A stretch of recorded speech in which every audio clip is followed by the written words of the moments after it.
The deathbed regrets that haunt us most aren't about the chances we didn't take or the dreams we didn't chase. They're about the words we spoke in anger, the conversations that ended relationships, and the moments when our ego chose being right over being kind. I met Harold at a community center 3 years ago. He was 87, spending his afternoons writing letters to family members he hadn't spoken to in decades. "I'm running out of time to apologize," he told me, his hands shaking as he wrote. "I spent so many years defending myself, proving I was right. Now I just want them to know I'm sorry." Here's what happens when time becomes precious. The ego becomes a luxury we simply can't afford. The need to win every argument, to protect our pride, to always have the last word. It all starts feeling incredibly expensive. When you realize how little time you have left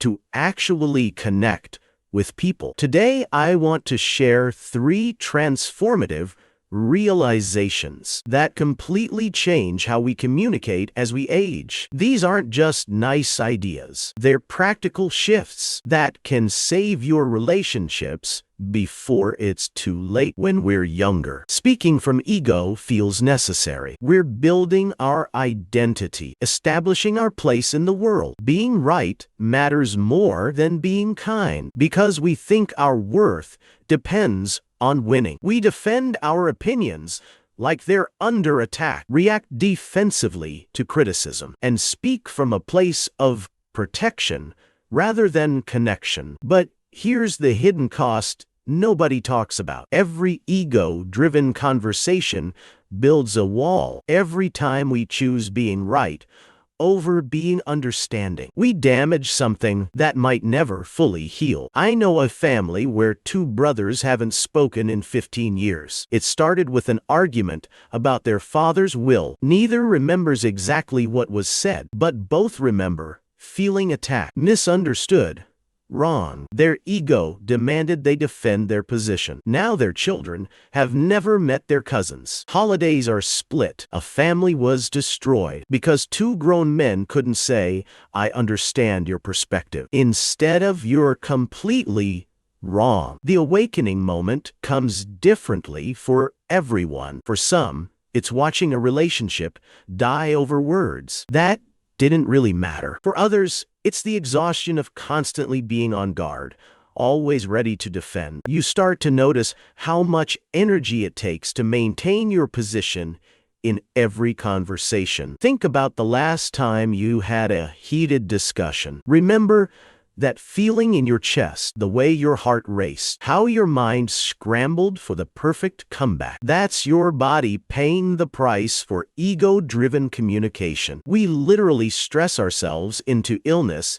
defending points that won't matter in a year. The ego creates this illusion that every conversation is a battle you must win. But what are you actually winning? The right to be alone? The satisfaction of being correct while everyone around you feels unheard? Here's what I've learned watching people in their later years. The ones who seem most at peace aren't the ones who were always right. They're the ones who learned when to let their ego step aside. They discovered that being understood is more valuable than being right. That connection matters more than correction. The physical toll is real too. Constant defensiveness keeps our nervous system activated. We're always ready for the next attack, the next challenge to our position. It's exhausting. No wonder so many people feel drained after difficult conversations. They've been fighting a war instead of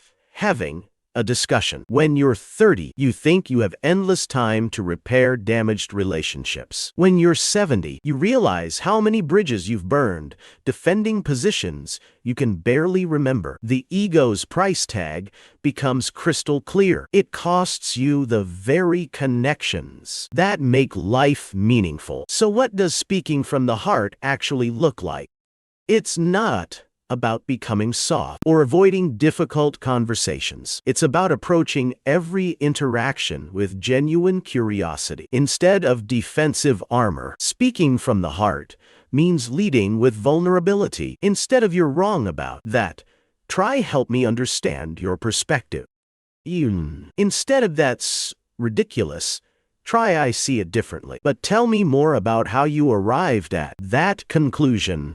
It's the difference between building walls and building bridges. The courage this requires can't be understated. We've spent decades perfecting our defenses. Dropping them feels dangerous, like walking into battle without a shield. But here's what happens when you do it. People stop fighting you and start talking to you. I learned this technique from a therapist friend. Before responding to anything that triggers your ego, pause and ask yourself, is what I'm about to say helpful, or is it just satisfying? That pause creates space between stimulus and response. In that space, you can choose heart over ego. When my neighbor complained about my dog barking, my first instinct was to defend. "He barely barks," I wanted to say. "What about your music at night?" But I caught myself. Instead,